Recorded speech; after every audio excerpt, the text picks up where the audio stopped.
Olá, bem-vindos, bem-vindos. Pergunta interessante essa, né? O título do vídeo.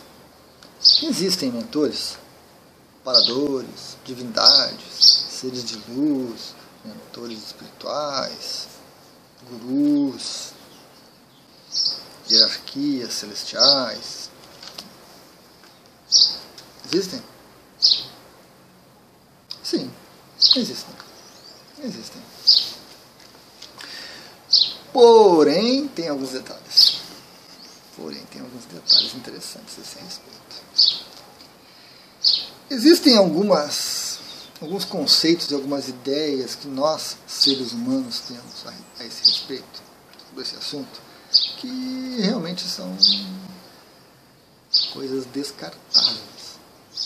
São ideias mirabolantes que os seres humanos criam. Vamos pensar um pouquinho. Vamos ponderar um pouquinho. Nós temos hoje no planeta algo em torno de 8 bilhões de seres. 8 bilhões. Muita gente, né? Um número muito grande. Ok. Se cada um de nós tivesse o seu anjo da guarda, o seu mentor espiritual, o seu orientador evolutivo, o seu ser de luz particular, isso significaria que nós teríamos que ter 8 bilhões de espíritos, seres de luz ou coisa que o valha, para atender esses 8 bilhões presentes. Ok, a população extrafísica é um pouco maior que isso, né? Dependendo da fonte que você pesquisar, você vai encontrar em torno de 20, 25 bilhões de seres no total do planeta. Então, nós teríamos aí uns 16 bilhões fora do corpo, certo? Ok. Mas a gente não pode pensar que meu anjo da guarda, meu guia, meu mentor, isso é uma coisa totalmente descabida. Isso aí não é um mentor, não é um amparador, não é um orientador. Isso é um escravo. Isso é um escravo astral, um escravo espiritual, coisa que vale. Né? Tem pessoas que quando dão uma trompada com o dedo na cadeira, ai meu Deus, chama Deus, o maior de todos eles. Vai atravessar uma rua escura, valha-me Nossa Senhora.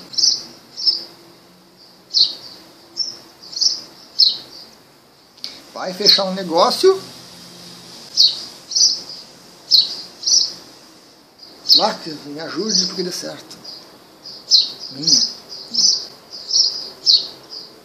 Então, é muito complicado também esse conceito de um ser, a princípio especial, que está à nossa disposição para as maiores banalidades que a gente pode imaginar. Eu sei que aquele que dá uma trompada com o dedo na cadeira chama Deus por um ato reflexo. Mas será que é ato reflexo mesmo? Porque logo em seguida já sai praquejando e xingando e falando isso, falando aquilo. Tem um ato reflexo, tem um condicionamento envolvido, mas também tem uma ideia pré-concebida por trás disso, que Deus tem que estar me protegendo o tempo todo. Que o meu mentor tem que estar à minha disposição para me garantir a segurança, estabilidade, felicidade e prosperidade. O que, convenhamos, não dá para se imaginar racionalmente isso, né? Essa ideia corrobora uma ideia anterior minha que eu expressei em outro vídeo, que nós somos crianças birrentas. Nós precisamos de alguém ou de alguma coisa zelando por nós 24 horas, velando o nosso sono, porque nós estamos na nossa cama, deitados, com a coberta, tudo confortável. Alguém tem que velar o meu sono para que eu descanse bem, para que eu fique bem e acorde feliz e contente amanhã de manhã. Nós somos crianças birrentas, que queremos que algo ou alguém, alguma coisa, nos garanta aquilo que nós queremos, aquilo que nós achamos importante, aquilo que nós achamos útil. essa concepção não tem nada a ver com mentor, operador, espírito de luz, orientador, coisa que divindades. Não existe isso. Não existe. Porque, da mesma forma que hoje no planeta uma pessoa pode ajudar ou prejudicar a outra, quando ela está fora do planeta, ela pode ajudar ou prejudicar a outra. E eu, personalmente, duvido que metade da população extrafísica vai se dignar a virar escravo de uma pessoa encarnada. Uma pessoa em corpo físico, no computador biológico. Porque não há nada de tão especial assim na gente e na nossa vidinha que mereça que uma outra pessoa venha tomar conta de nós 24 horas. Na hora que eu estalar os dedos, ele vai estar ali presente, pronto, disponível, para me ajudar a atravessar a rua.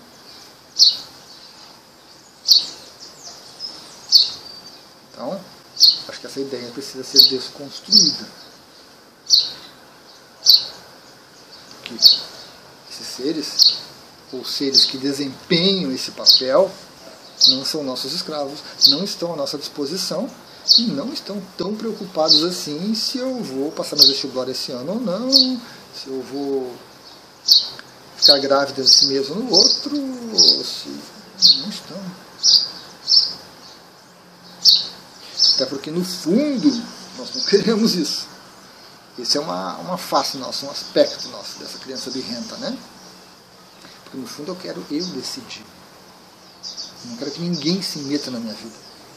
Eu não admito que alguém venha dizer o que eu tenho que fazer. Se eu não admito que um pai venha dizer o que fazer, imagina se eu vou admitir que um espírito qualquer, que eu não sei de onde saiu, venha me dizer o que fazer.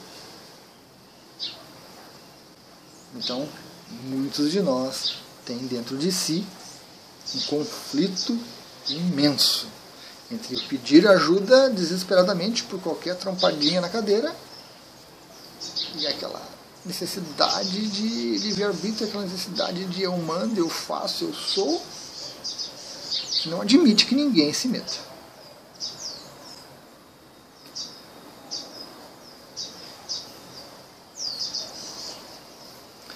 Além disso, esses seres que, no meu entendimento, ocasionalmente nos auxiliam, também têm uma paciência, também têm limite. Quantas vezes você já viu um amigo, um familiar fazendo uma coisa errada, e você chegou para ele com todo cuidado, com todo respeito, cheio de dedos, e disse: fulano, não faça assim, porque vai acontecer tal coisa, papapá. A pessoa olha para você: você não sabe nada da minha vida, meta-se com a sua vida. E a pessoa vai lá e pá, tá com a cabeça na parede de novo. Aí você olha para a pessoa e pensa: mas era evidente que aconteceu isso, estava ali, por que ela não me escutou? Quantas vezes você faz isso? Quantas vezes você faz isso? Mesmo com um filho, filha, a gente sempre tem uma dedicação maior, uma paciência maior. Quantas vezes você faz isso? Uma vez ou duas? Você depois deixa a pessoa em paz. Você deixa a pessoa livre para ela fazer o que ela quiser, para pensar o que ela quiser, para ela colher o que ela plantou. Não tem jeito. Ela vai receber aquilo que ela fez. Vai ter um resultado. Então, se a gente aqui no corpo já faz isso, imagina fora do corpo. Quando você sai do corpo, você fica igual. E desses 20 e poucos bilhões que temos aí no planeta, a maioria, uma merrequinha, na verdade, vamos inverter, 1%, 2%, tudo tem lucidez, tem capacidade para orientar um outro, para ensinar. A maioria está tudo mais ou menos nivelado. Se aqui você não tem paciência, lá fora você não vai ter paciência também. E quando você morrer e for para o mundo astral, você talvez se torne orientador, mentor, anjo da guarda de alguém. Você vai ter paciência? Se você aqui já não tinha paciência, lá você vai ter paciência? Duvido. Aqui você já conseguia perceber os erros, tentava ajudar, com todo cuidado, e não dava certo. Lá fora você tem uma visão maior ainda. Legal? Mas você tenta ajudar e também não vai dar certo, porque além das dificuldades de comunicação que vão surgir, Então essa noção de que nós temos um mentor, um amparador, o meu, é uma ilusão das mais gratas, das mais cultivadas. Muitas pessoas precisam dessa noção, precisam da existência desses seres, precisam que algum ser assuma esse trabalho e faça isso por si.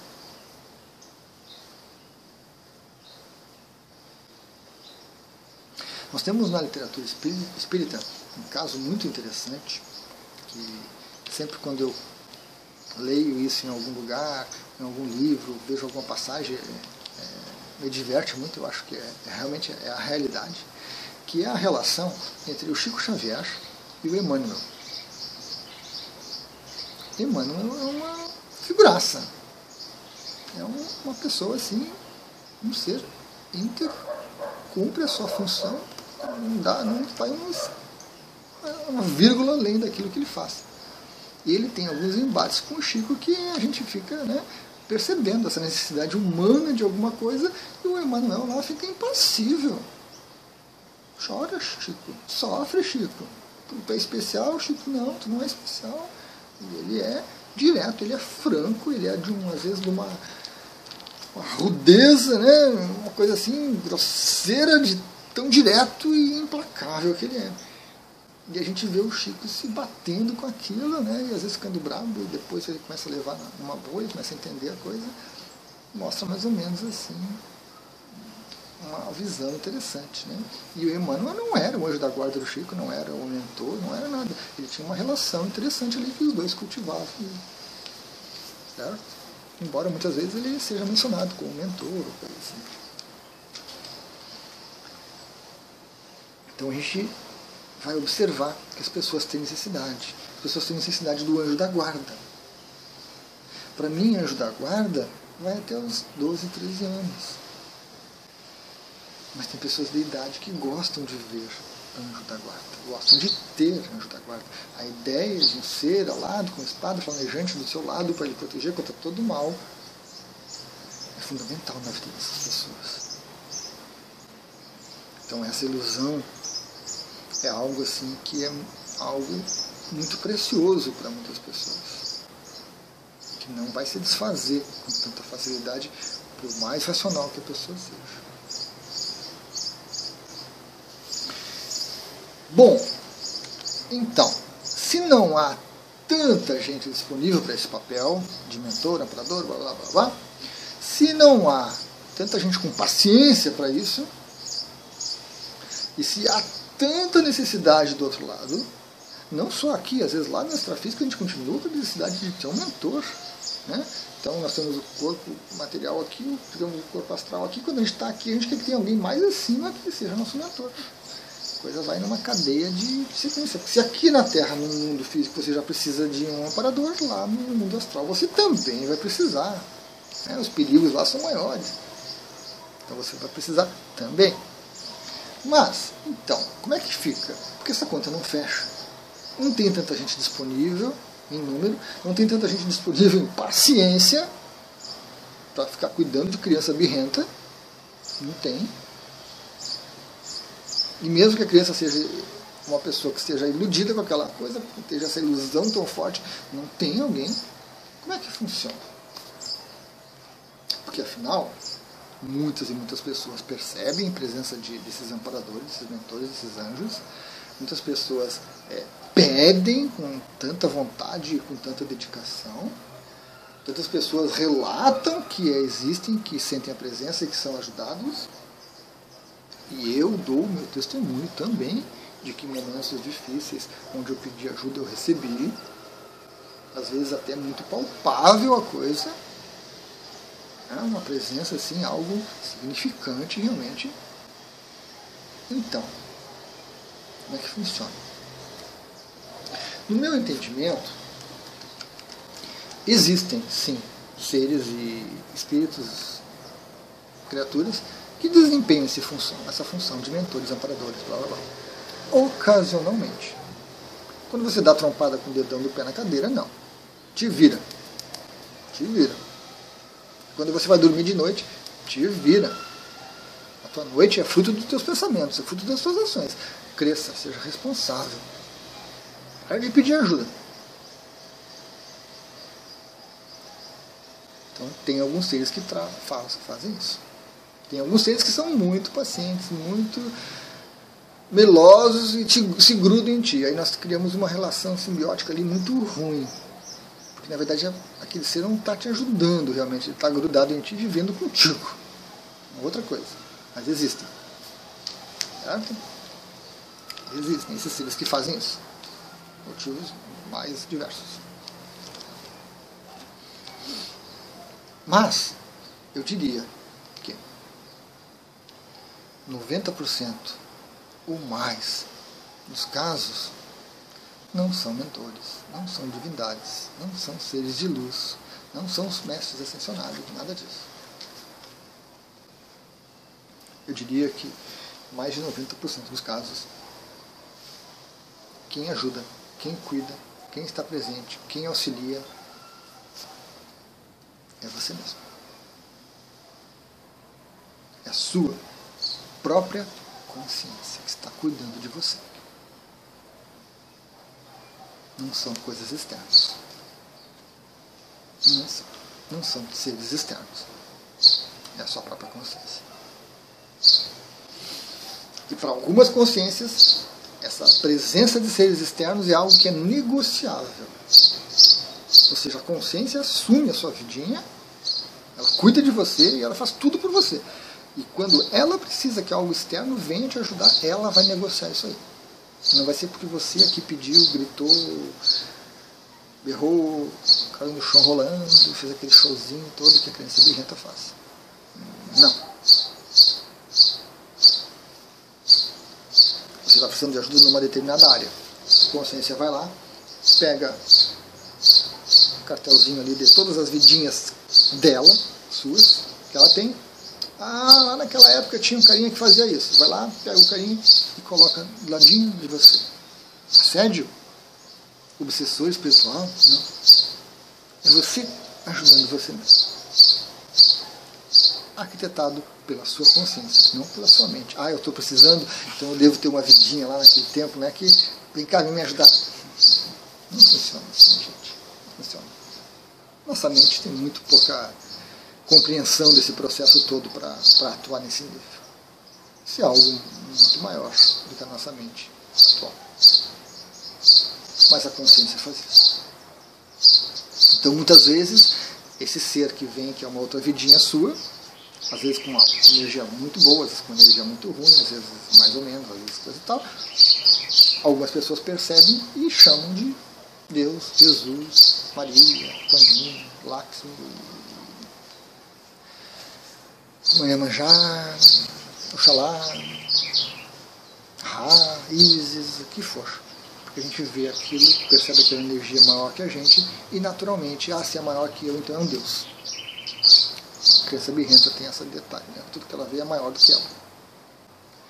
Então, nada mais é do que um aspecto seu que foi trazido e colocado ao seu lado para ajudar. Terminou o auxílio, a consciência tira. Se você aprendeu a lição, se você fez o que ela queria, se você fez o que precisava, ou não importa. Processo, uma aprendizagem. Quando você faz o nível 2 do Reiki, acontece uma coisa fantástica. Você começa primeiro a ajudar você mesmo no passado. Você começa ocasionalmente a ajudar você no futuro. Então, nessa vidinha, no nível 2 do Reiki, já começa uma mudança fantástica de consciência, de mentalidade, de você ser responsável por você mesmo. Eu já identifiquei na minha vida diversos pontos e momentos no qual eu enviei Reiki para lá. E eu ajudei aquela situação de alguma forma. Eu não consegui mudar, ela já se materializou, ela já aconteceu. Mas todo o aspecto energético envolvido, que possa ter ficado preso e me incomodando até hoje, me causando alguma coisa até hoje, foi suavizado, foi equilibrado. E eu tenho essa parca racionalidade, essa parca lucidez, todos nós, Com o Reiki eu já consigo fazer isso. Então, eu não fico pedindo para Deus, Jesus ou Oxalá ir lá na minha infância e pegar aquele momento meio traumático, problemático e limpar, purificar para mim, equilibrar aquilo, resolver. Não. Eu mesmo faço um envio de Reiki para aquela época, para aquela situação. E eu sei que vai estar ajudando. Eu sei que vai ser útil. Se eu, com toda essa minha limitação, com toda essa minha dificuldade, consigo atuar como um amparador, como um mentor de mim mesmo, imagina a minha consciência, que tem uma visão, uma perspectiva muito mais ampla de tudo isso, que me conhece muito melhor do que eu, que conhece outras vidinhas minhas e que consegue trabalhar, manipular essas vidinhas.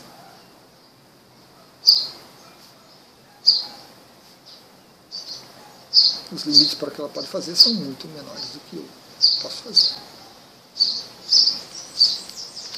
Então eu penso que, ao final, né, existem sim mentores, amparadores espíritos, existem alguns seres que gostam de desempenhar esse papel, essa função, e se propõem a isso, e continuam fazendo isso por algum tempo, até que um dia eles cansam e vão embora, e aí de repente outro ser começa a fazer aquela mesma coisa.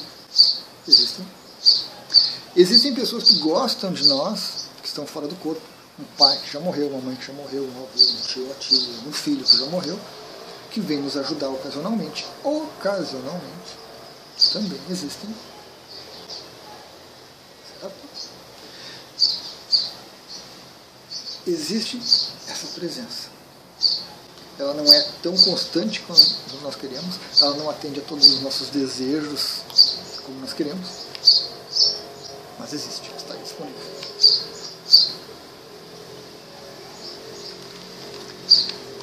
E existe um processo de tomada de consciência particular de cada um de nós. Existe um processo de empoderamento. Existe um processo de amadurecimento, onde você se torna responsável por você mesmo. Você para de agir como uma criança birrenta e você assume a sua vida. Se eu fiz de errado e deu isso, eu assumo. Minha responsabilidade. Se eu fiz de certo e deu isso, eu assumo. Minha responsabilidade. Não há culpa no processo. Não há culpa, porque não há ninguém para julgar. Existe responsabilidade. O que a gente faz, a gente tem que arcar com as consequências. Para o bem ou para o mal, não importa. Qualquer coisa. Nós temos que arcar. E eu começo a ajudar a mim mesmo nessa vida. E à medida que eu consigo ampliar um pouquinho a minha capacidade, meu entendimento, minha compreensão, meu empoderamento, eu consigo eu também ajudar outras vidas minhas. Assim como elas também fazem o mesmo processo. Então nós temos, a meu ver, que todo esse processo de ajuda mútua, de troca de energia, de troca de informação, de crescimento, é conduzido pela nossa própria consciência. A maioria dos casos. A maioria dos casos. Para aqueles que estão ainda muito iludidos com isso, para aqueles que estão se divertindo muito com essa ideia de que existe um ser que vai cuidar, velar o meu sono, às vezes é você mesmo, no futuro. Às vezes é uma outra vidinha sua, que a sua consciência coloca ali para fazer isso aí, para atender você, atender essa sua necessidade, porque naquele momento você precisa muito disso, de alguém que esteja velando o seu sono, a sua consciência desempenha essa função. No filme Interestelar tem uma passagem que é crítica no filme, e é fundamental, e mostra isso, os outros, né? Alguém começa a ajudar a humanidade, uma outra pessoa em determinado momento. Eles não sabem quem são, quem está ajudando, são os outros. E no desenrolar do filme, o filme mostra que os outros somos nós mesmos no futuro. Muito interessante. Muito interessante. Aí já é uma perspectiva maior, né? De um grupo de consciências se ajudando mutuamente, desde que haja consenso entre elas. Mas não escapa ainda de você cuidar de você. Não vai escapar disso. Quanto mais você resistir, quanto mais você se jogar no chão e espernear, mais tempo você perde. Já não há muita experiência nisso. Já não há muita diversão nisso. Há só resistência mental. Quanto antes você começar a cuidar de você mesmo, melhor. Mais produtiva a coisa fica. Aumenta a sua sensibilidade, aumenta a sua energia, aumenta a sua capacidade, aumenta a sua intuição, aumenta a sua conexão com a sua consciência. Porque no momento que ela precisa de ajuda para uma outra vidinha dela, sua, você pode ajudar de uma maneira muito mais eficiente, sem dificultar o processo. Se você já não dificulta o processo, já é um grande avanço. Se você está ainda se divertindo com aquela questão de que há um anjo da guarda do seu lado, para lhe proteger durante toda a sua vida, e se estiver bom, te fazer feliz, continua com essa visão, continua com isso, bem tranquilo. Ninguém vai dizer o contrário. Eu não vou dizer o contrário. Não estou aqui para fazer isso. Estou para colocar a minha percepção. E você assiste se você gostar da percepção, se você gostar dessa visão, se você tiver alguma sintonia com ela. Se não, você fecha o vídeo e segue a sua vida. Né? Não vamos entrar em conflito por isso. Não é meu objetivo. Agora, se você começou a perceber essas coisas que eu comentei ao longo do vídeo, você começou a ponderar que isso realmente pode ser real, que isso é muito mais viável do que a outra visão da criança birrenta, então aí o vídeo vai lhe auxiliar, vai lhe dar algum subsídio para que você se empodere mais, para que você busque caminhos, né, para se auxiliar mais, para que você elimine certas ilusões que não vão lhe beneficiar de forma alguma. Legal, pessoal? Obrigado, então. Até a próxima.